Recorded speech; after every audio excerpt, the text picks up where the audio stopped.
Morning students. आज हम +2 class का 3rd चैप्टर करेंगे।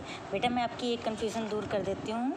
फर्स्ट चैप्टर हमारा था जो मैंने प्रीवियस बुक में से करवाया था, वो था चैप्टर नंबर 3 वैसे हमारी इस बुक के अंदर, बट मैंने आपको वेरी फर्स्ट नंबर पे लेसन करवाया था नेटवर्किंग वाला। चैप्टर नंबर 3 को मैंने फर्स्ट पे करवाया था, चैप्टर नंबर फर्स्ट को मैंने सेकेंड पे करवाया था, और अब हम 3rd चैप्टर करेंगे, चैप्टर नंबर 2 वाला।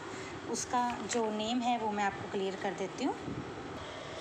सेकेंड चैप्टर का नेम है कंट्रोल स्टेटमेंट्स इन सी। बेटा इस चैप्टर के अंदर हम जो लूप्स लगाते हैं अपने प्रोग्रामिंग के अंदर, उन लूप्स के बारे में, उनकी टाइप्स के बारे में और उसके फंक्शंस के बारे में रीड करेंगे। सबसे पहली बात होती है, आपने ये नोटिस किया होगा कि मैंने आपको बिफोर वेकेशंस +1 क्लास की 2 वीडियो सेंड की थी, जिसके अंदर मैंने आपको सी लैंग्वेज की इंट्रोडक्शन के बारे में समझाया था, क्योंकि मुझे पता लगा था कि आप लोगों को +1 क्लास में ये चीज़ नहीं आपने रीड करी है, तो मैंने उसको अपनी तरफ से जितना भी पॉसिबल हो पाया उस वीडियो के थ्रू आपको समझाने की कोशिश की है। ठीक है बेटा, तो सबसे पहली बात आती है सी लैंग्वेज के अंदर हमने किस किस टॉपिक को रीड किया था। Identifiers, token, variables, constant, data types, operators and expressions, ये सब हम +1 क्लास में कर चुके थे, लेकिन आप लोगों को इस चीज़ की कोई भी नॉलेज नहीं थी, इसलिए मैंने वो वीडियोज़ आपको अपलोड करी थी। सबसे मेन बात अब आती है control statements and their types. There are a wide variety of powerful and flexible control statements present in C language. यहाँ पे कंट्रोल स्टेटमेंट्स बहुत सारी वेराइटी है कंट्रोल स्टेटमेंट्स की, जो कि सी लैंग्वेज के अंदर आपको पाई गई है। In the order in which the instructions in a program must be executive. ये जो कंट्रोल स्टेटमेंट्स हैं, इनको इस ऑर्डर के अंदर प्रोग्राम के अंदर लगाया जाता है कि जब भी आपका प्रोग्राम एग्जीक्यूट हो तो वो उसकी इंस्ट्रक्शंस को, उसके मेथड को अच्छे से रीड करके उसको आपको वर्किंग करके आपके सामने शो करेगा। In simple words we consider control दो statements which are use to control the execution flow in a program are called control statement. यानी कि हम सिंपल लैंग्वेज में कंट्रोल स्टेटमेंट किसे बोलते हैं, जो आपके प्रोग्राम के अंदर उसके एग्जीक्यूशन के फ्लो को कंट्रोल करता है, that is called control statement. Control statement 3 types की होती है बेटा, branching control statement, looping control statements and jumping control statement. अब इनके अंदर कौन कौन सी लूप्स लगती हैं वो हम इसके अंदर एक्सप्लेन करेंगे। देखो कंट्रोल स्टेटमेंट्स का डायग्राम कैसे बनेगा, ब्रांचिंग, लूपिंग एंड जंपिंग 3 होगी। अब इनके अंदर कौन सी, इफ एल्स, एल्स इफ की भी होती है, स्विच केस होती है। लूपिंग के अंदर फॉर, वाइल और डू वाइल होता है। जंपिंग के अंदर break, continue and go to होती है। ब्रांचिंग स्टेटमेंट्स क्या होती हैं, branching statements allow the flow of execution to jump to a different part of the program. जो क्या करता है कि एक जो लूप प्रोग्राम का एग्जीक्यूशन पार्ट होता है उसको जंप करके डिफरेंट पार्ट के अंदर आपको इसका फ्लो का एग्जीक्यूशन आपको शो करके देता है। Looping statements are the statement that execute one or more statement repeatedly several number of times. इसके अंदर लूपिंग में क्या होता है, एक ही लूप को जब हम प्रोग्राम को एग्जीक्यूट करते हैं, सेम स्टेटमेंट को उसके अंदर रिपीट करके उसके वो शो करता है। जंप स्टेटमेंट्स क्या होती है, ये आपके बिहेवियर को, उसकी जो कंडीशन है, उसके सिक्वेंशियल स्टेटमेंट्स हैं, उसके जो मॉडिफाई करने का काम करता है। Jump statements allow you to exit a loop, आपको लूप से बाहर निकाल देता है, ये start the new iteration of a loop, और उसकी अगली लूप के फंक्शन को स्टार्ट कर देता है। अब मेन बात ये आती है कि ये आपके जो ट्रांसफ़र है प्रोग्राम कंट्रोल का, उसको एक आपके प्रोग्राम के अंदर शो करता है। We can use any of this statements anywhere in the program as per our requirements. हमें पता होना चाहिए कि हमने कौन सी लूप कहाँ पे लगानी है, उसके बाद हम इसको जहाँ मर्जी लगा सकते हैं। Sometimes we need to alter the flow sequence of statements. कई बार हम देखते हैं कि स्टेटमेंट्स का फ्लो होता है, उसको कैसे करना है, किस लूप के थ्रू हमने इसको कंट्रोल में करना है, कैसे कंडीशन लगानी है उसके अंदर। और इसको ब्रांचिंग कंट्रोल स्टेटमेंट के अंदर क्या होता है, इसे ब्रांचिंग को हम दे are also known as control statement, इन्हें अकेली हम कंट्रोल स्टेटमेंट भी बोलते हैं। Programmer can jump from one part of the program to other with the help of such statement. इन कंट्रोल स्टेटमेंट की हेल्प से हम प्रोग्राम के अंदर एक जगह से दूसरी जगह पे जंप कर सकते हैं। These statements can be use for decision making purpose और फॉर मेकिंग मल्टीवे सिलेक्शन। इन स्टेटमेंट्स को हम डिसीजन मेकिंग, मतलब कि हम अपनी रिक्वायरमेंट के अकॉर्डिंग, अपने डिसीजन के अकॉर्डिंग अपनी लूप्स को लगाते हैं, और उसको जो लगाने का मेथड होता है मल्टी वेज में होता है। ये 2 टाइप्स की होती हैं, conditional control statements and multi way conditional control statements. या तो एक ही बारी में कंडीशन लगा देनी, या उसको एक से ज़्यादा मेथड के थ्रू उसके अंदर मल्टी वे कंडीशन को उसके अंदर लगा देना। सबसे पहले आती है conditional control structure. Decision making statement क्यों बोलते हैं? क्योंकि हम अपनी डिसीजन के अकॉर्डिंग उसके अंदर लगाते हैं। अब ये कितनी टाइप की होती हैं? 4 टाइप की होती हैं। If statement, if else, else if और नेस्टेड। इफ़ का मतलब क्या होता है?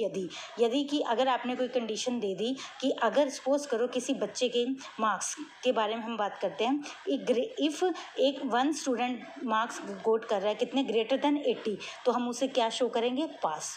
अदरवाइज अगर 80 से कम शो ले रहा है तो हम उसे क्या शो करेंगे? फेल। ऐसी दूसरी कंडीशन आ जाती है इफ़ एल्स। इफ़ एल्स का मतलब होता है नहीं तो, यानी कि इफ़ का मतलब होता है यदि, नहीं तो एल्स। यानी कि इफ़ के अंदर अगर हमने कंडीशन लगाई कि अगर किसी स्टूडेंट के मार्क्स ग्रेटर देन 80 हैं तो उसको ए ग्रेड शो करेगा, और लेस देन ग्रेटर देन 70 और 80 के बिटवीन में तो उसे बी ग्रेड शो करेगा, और बिलो देन 70 हैं तो उसको क्या शो करेगा? उसको क्या शो करेगा? फेल, या जो भी, sorry, you are entered wrong वाली, जो भी आप मेंशन करना चाहते हो वो। इफ़ एल्स में क्या होता है? इसमें हम 2 वैल्यू को कंपेयर करते हैं कि if A greater than B तो ए की वैल्यू को प्रिंट कर दे, नहीं तो एल्स में क्या आ जाएगा? बी की वैल्यू को प्रिंट कर दे। अगर ए की वैल्यू, यानी कि एक पर्सन की वैल्यू जो हम वैल्यू एंटर कर रहे हैं उसकी वैल्यू 80 से ग्रेटर है तो हम उसकी वैल्यू को शो कर देंगे। अगर वो 80 से कम है, जब हमसे वैल्यू पूछेगा ना प्रोग्राम, तो अगर हमने 80 मार्क्स डाल दिए, उससे ग्रेटर डाल दिए, तो फिर हमारे को क्या शो करेगा? वो मार्क्स शो करेगा। अगर हमने उससे कम डाल दिए तो उसको वहाँ पे मार्क्स नहीं शो करेगा, सॉरी का मैसेज शो करेगा। ये अब आपने कंडीशन लगानी है कि कैसे लगानी है। एल्स इफ स्टेटमेंट के अंदर क्या होता है कि जैसे कि आपने एल्स के अंदर क्या होता है कि पहले अगर आपकी कंडीशन 3 के अंदर कंपेयर कर रहे हो, ए ग्रेटर देन बी तो ए को प्रिंट करेगा, नहीं तो दूसरी कंडीशन क्या चल रही है? बी ग्रेटर देन सी, और फिर सी ए ग्रेटर देन सी। तीनों के अंदर कंडीशन को चेक करेगा, तो उसमें हम उस कंडीशन में हम क्या स्टेटमेंट यूज़ करते हैं? Else if statement.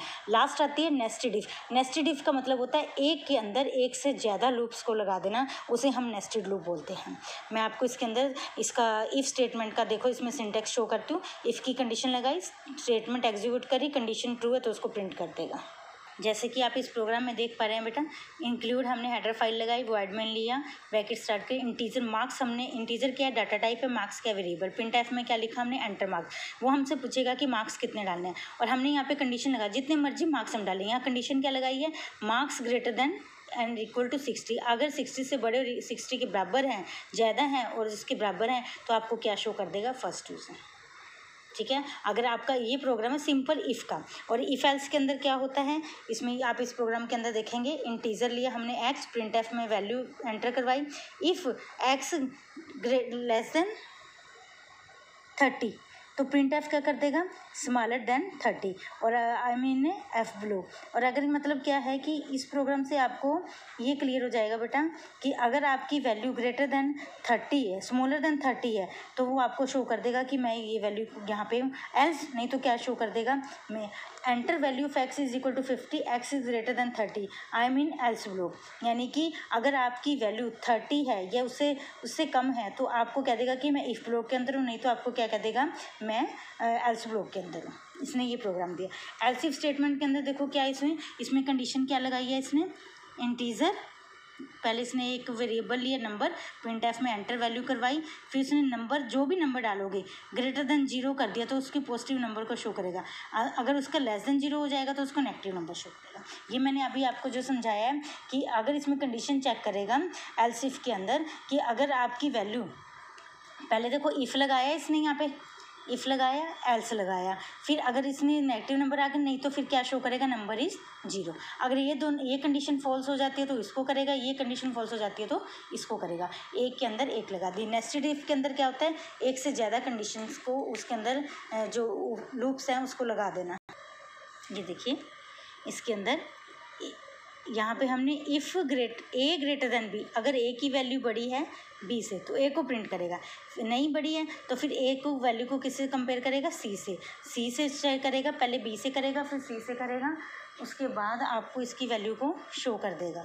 ठीक है, अगर नहीं करेगा तो फिर उसके बाद बी की वैल्यू को प्रिंट करेगा और सी की वैल्यू को प्रिंट करेगा। नेक्स्ट टॉपिक आता है बेटा हमारे पास स्विच केस स्टेटमेंट का। स्विच केस स्टेटमेंट में क्या होता है, इसके अंदर C test the value of variable and compares it with multiple cases. एक जो वेरिएबल है उसकी वैल्यू को कंपेयर करेगा और उसको एक से ज़्यादा केसेस के अंदर यूज़ करेगा। जैसे कि सपोज करो, अगर आप एडिशन का, सब्ट्रैक्शन का, मल्टीप्लिकेशन के अलग अलग प्रोग्राम बनाते हैं और इन सभी प्रोग्राम्स को अगर आप मिक्स करके स्विच केसमेंट के थ्रू एक ही प्रोग्राम के अंदर भी उसको बना सकते हैं। जैसे कि अगर आपको कोई भी मैं एग्जांपल दूंगी भी एक, उस एग्जांपल के थ्रू आपको क्लियर होगा कि कैसे हम स्विच स्टेटमेंट को करते हैं, यूज़ करते हैं। स्विच स्टेटमेंट के अंदर हम जब कोई भी वेरिएबल लेंगे तो उसको इस स्विच के साथ यहाँ पे जो वेरिएबल होगा, नाम होगा, उसको यहाँ पे लिखना ज़रूरी होता है।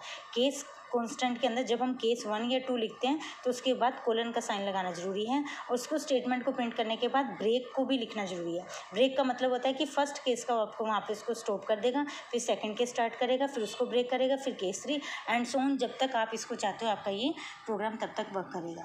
सपोज करो अब आपने क्या देखना है, एक डेमोन्स्ट्रेशन प्रोग्राम देखते हैं हम स्विच स्टेटमेंट का।